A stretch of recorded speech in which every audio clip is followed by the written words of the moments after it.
안녕하세요. 열고닫기 꾸망입니다. 오늘은 좀 새로운 좀 컨셉으로 아니면 새로운 또 주제로 해서 만나려고 하는데요.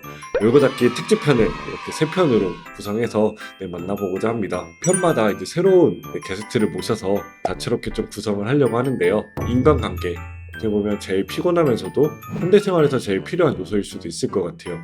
사단법인 오늘은의 2024 관계실조 보고서를 통해서 청년들의 인터뷰 그리고 자료를 통해서 조금 보다 깊고 재미있게 이야기를 나눠보고자 합니다. 여러분의 인스타그램, 유튜브의 알고리즘은 안녕하신가요? 뛰어난 기술이 각자의 취향이나 관심사를 토대로 해서 추천해주고 큐레이션해주는 서비스이다 보니까 굉장히 편리하죠. 하지만 두 가지를 좀 생각해 볼 수 있을 것 같아요. 하나는 진짜 사회가 나노 단위로 쪼개진다면 서로 다른 트렌드로 각자 나눠진다고 했을 때는 개인의 특성이 두드러지는 사회가 될 수도 있을 것 같아요. 하지만 나노 사회? 그 이면에는 각자 도생하고 양극화된 사회로 또 갈 수 있다는 부분을 내포하는 게 아닌가라는 생각도 듭니다. 어쩌면 우리가 놓치고 있는 것들이 많을지도 모르겠다라는 생각이 드는 부분이기도 합니다. 외로움의 정도가 사회적으로 높아지고 있는 만큼 관계에 대해서 한번 생각해 봐야 되는 시기가 오지 않나 생각합니다. 그래서 오늘은 익숙하면서도 어쩌면 현대사회 속에서 점점 어려워지고 있는 관계에 대해서 이야기를 나눠보고자 합니다. 본격적으로 시작하기 앞서서 청년들의 이야기를 들어보지 않을 수 없을 것 같아요. 그래서 오늘 저는 이제 MC이자 30대 대표로 얘기를 하고 게스트분은 20대 대표로 해서 좀 모셔봤거든요. 그래서 한번 전화 연결을 해보도록 하겠습니다. 네, 여보세요? 네, 그럼 자기소개 부탁드리겠습니다. 안녕하세요. 오늘 20대를 대변해서 꼬마님과 함께 이야기 나눠볼 그린이라고 합니다. 잘 부탁드립니다. 네, 좋습니다. 그린님 이번 주는 어떻게 잘 보내고 계신가요? 네, 저는 이번 주 그냥 계속 출퇴근하고 주말에는 그냥 계속 침대에 있었던 것 같습니다. 네, 그렇군요. 그러면 제가 좀 기술적인 질문을 하나 해보려고 하는데요. 이번 주 그린님이 직접 얼굴을 보고 소통한 사람은 몇 명이 있나요? 생각이 좀 많아지는 질문인데요. 말씀드렸었던 것처럼 저는 진짜 약속이 거의 없었거든요. 그래서 아마 직장 팀원 2분 그리고 룸메이트 정도겠네요. 팀원 3분이네요. 아무래도 저는 이제 업무적으로 좀 만나는 부분이 많다 보니까 좀 저는 특별한 케이스이기도 해요. 다양한 사람들을 만난다고 하지만 직무적으로 이렇게 만나기 때문에 어떻게 보면 범위는 좀 국한되지 않나라는 생각이 드는데요. 그래서 저도 업무 말고는 좀 다른 사람과 만나는 그 빈도수가 좀 적지 않나라는 생각이 드는데 그래서 좀 의미 있는 관계에 대한 결핍을 또 느끼고 있는 것 같아요. 네, 저는 좁고 깊은 인간관계를 선호하는 것 같아요. 그래서 그렇다 보니까 결핍은 사실 느껴본 적이 딱히 없는 것 같기도 하고요. 솔직하게 말씀드리자면 조금 웃기게 들리실 수도 있지만 의미 있는 관계가 꼭 사람과 사람만이 이룰 수 있는 거라고 생각하진 않거든요. 저 같은 경우는 반려식물을 총 3명이라고 해야 할까요? 아무튼 사람보다는 저는 그 친구들이랑 좀 더한 정서적 교감을 하고 있다고 생각하거든요. 저를 필요로 하는 그 친구들에게 애정이 많이 가기도 하고요. 그렇군요. 재미난 포인트를 말씀을 해주셨는데요. 이번 보고서에서도 그린님과 좀 비슷한 이런 사례를 가진 청년에 대한 데이터가 있었습니다. 일주일 내 직접 얼굴을 보고 소통한 사람은 5.6명, 메시지를 주고받은 사람은 5.5명, 통화로 소통한 사람은 2.5명, 콘텐츠로는 2.4명과 소통하고 응답했다고 했어요.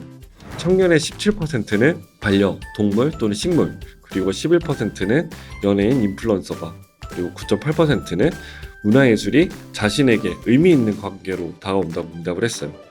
저는 저만 그런 줄 알았는데 아니었네요. 확실히 요즘 분들이 생각하는 기존 관계의 범위, 이런 양상이 좀 넓고 다양해지고 재밌어진 것 같아요. 네. 사실 이제 다양한 주체와 아니면 객체와 이렇게 관계를 맺는다는 건 좀 의미가 있는 것 같아요. 특히 이제 1인 가구가 늘어나고 고령 사회가 이제 가는 상황일수록 좀 이런 상황들이 더 늘어나지 않을까라는 생각이 드는데요. 한편 인구 구조 변화뿐만 아니라 어떤 사람과의 관계에 대해서 피로감이 이제 좀 늘어지는 부분도 있잖아요. 그래서 다양한 관계를 맺는 게 그런 이유가 아닐까라는 생각도 듭니다. 의미 있는 관계라고 생각되는 조건은 여러 가지가 있겠지만 이 보고서에서는 그 중심에 감정 교류가 있는 것에 주목했습니다. 그리고 다양한 방식으로 다양한 대상과 관계를 맺고 있지만 정작 필요로 의미는 결핍된 청년들의 상황을 관계실조? 네, 관계실조라고 이렇게 좀 표현을 했는데요. 어떻게 들리시나요? 이게 혹시 관계 실조 하니까 약간 영양실조도 생각이 나는데 여기서 파생된 말이 맞나요? 만약에 맞다면 비슷한 맥락으로 있어야 할 필수 영양소 같지만 좀 부족한 지금 세태를 잘 표현한 말 같아요. 또 하나 이제 보고서에서 좀 재미난 또 정의를 하나 내렸는데요. 가치관, 취미, 취향 등 유사성을 가진 어떤 조건을 갖고 관계를 맺는 것을 알고리즘 현상이라고 이렇게 네, 얘기를 하고 정의를 했는데요. 그린님은 그린님만의 알고리즘으로 관계를 맺는 편인가요? 저는 아까도 좁고 깊은 인간관계를 선호한다고 했는데요. 생각이 비슷한 친구나 좀 특정한 활동을 하면서 만나는 사람과 관계를 맺는 경우가 큰 것 같습니다. 실제 응답한 청년들 또한 가치관의 유사성, 성격이나 유형, 그리고 취미나 취향의 유사성 순으로 관계를 맺는다고 해요. 저는 요즘 대부분의 청년들이 그러지 않을까 싶은데 혹시 꼬마님은 어떠신가요? 약간 직업 특성상 좀 다양한 문제가 어울려야 할 일이 많으실 것 같은데 유사성이 없는 사람과도 잘 어울리시나요? 사실 이제 제가 다양한 사람들을 만나다 보니 그 안에서는 제가 어떤 의견을 또 다 수렴하고 조율하는 역할을 좀 많이 하는 것 같아요. 그래도 그렇다 하더라도 좀 서로 공감되는 부분이 많으면 좀 얘기하거나 이런 부분이 사실 편할 수 있잖아요. 친구는 업무 외에 좀 시간이 제한되어 있는 상황이다 보니까 새롭게 관계를 만들고 하는 부분은 조금 어려운 것 같고, 하지만 이제 책을 편식하면 안 되는 것처럼 다양한 사람들을 만나고 또 다양한 사람들과 얘기를 나누면서 생각할 수 있는 기회가 저는 중요하다고 생각합니다. 근데 사실 나만의 알고리즘을 통해서 인간관계를 형성해 나가는 것이 어떤 문제가 되는지는 아직까지는 잘 와닿지 않는 것 같거든요. 오히려 저는 약간 관계를 맺는 데 있어서 일종의 필터라고 생각하거든요. 네.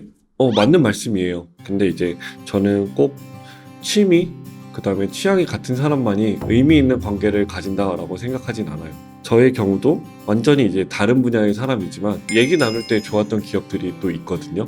다양한 분야의 사람들과 새롭게 만나보고 그런 부분들이 또 저에게 많은 큰 인사이트를 줬기 때문에 그렇게 좀 해야겠다라는 생각이 많이 듭니다. 그런 경험에서 좀 이제 저를 생각해보면 일단 알고리즘 관계에서 그 관계를 찾는 것이 아니라 알고리즘 밖에서 찾는 것도 의미 있는 관계를 가질 수 있다라는 가능성을 전 본 것 같습니다.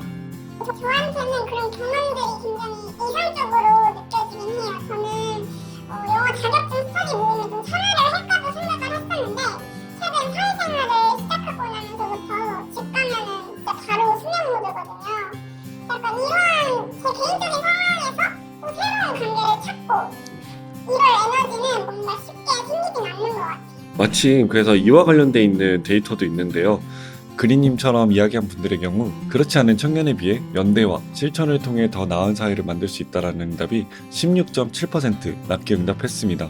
청년이 관계를 맺을 때 보이는 현상들이 사회를 바라보는 시선에도 영향을 주고 있지 않나라고 생각해 볼 수 있을 것 같습니다. 관계의 힘 자체를 잘 못 느끼고 있는 것 같아요. 저는 그거는 있어요. 뭔가 제 시간의 폭이 줄어들지 않을까. 그러니까 좀 사고하는 것에 한계가 생기지 않을까 하는 걱정? 그러니까 비슷한 사람끼리만 어울리면요. 제자리를 둘 수도 있겠다라는 생각은 좀 했던 것 같습니다. 약간 이러다가 정말 사람끼리 연대하는 방법을 잊을 수도 있겠다라는 생각을 했던 것 같아요.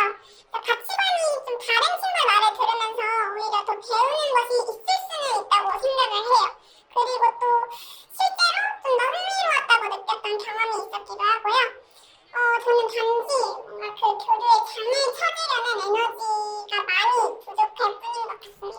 혹시 다른 분들의 생각은 어땠나요? 네, 알고리즘 현상이 두드러지는 이제 청년이라고 하지만 이제 다른 사람과의 다양한 관계 속에서 살아가는 사회를 위해서 가장 먼저 변화해야 되는 것은 무엇인가? 라는 질문에서 다양한 사람들이 자연스럽게 소통하고 교류할 수 있는 기회 마련이 가장 많이 또 응답을 했다라고 합니다. 그러니까 관계로서의 어떤 중요성 아니면 필요성에 대해서 응답한 비율이 또 어떻게 보면 또 많은 부분이라서 의외의 답변이라고 또 얻을 수 있는 것 같아요. 공부 결과 보면은 좀 어쩌면 그 알고리즘 형성 이면에 약간 또 다른 관계와 소통에 대한 니즈가 좀 있는 걸로 느껴집니다. 네, 이렇게 얘기 나누니까 또 되게 좋네요. 그린님 이야기 나눠주셔서 감사합니다.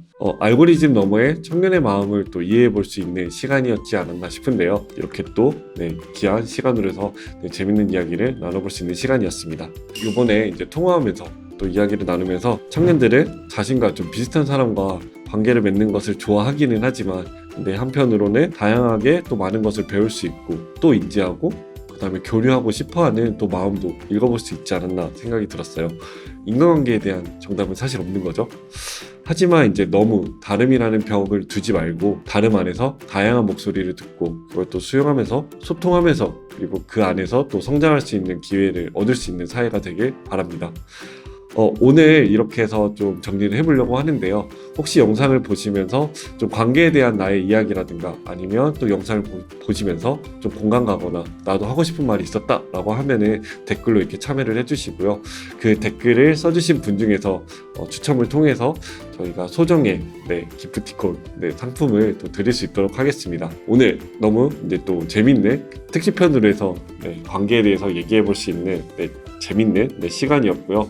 그러면 다음 편 특집편으로 해서 만날 수 있도록 하겠습니다. 네, 감사합니다.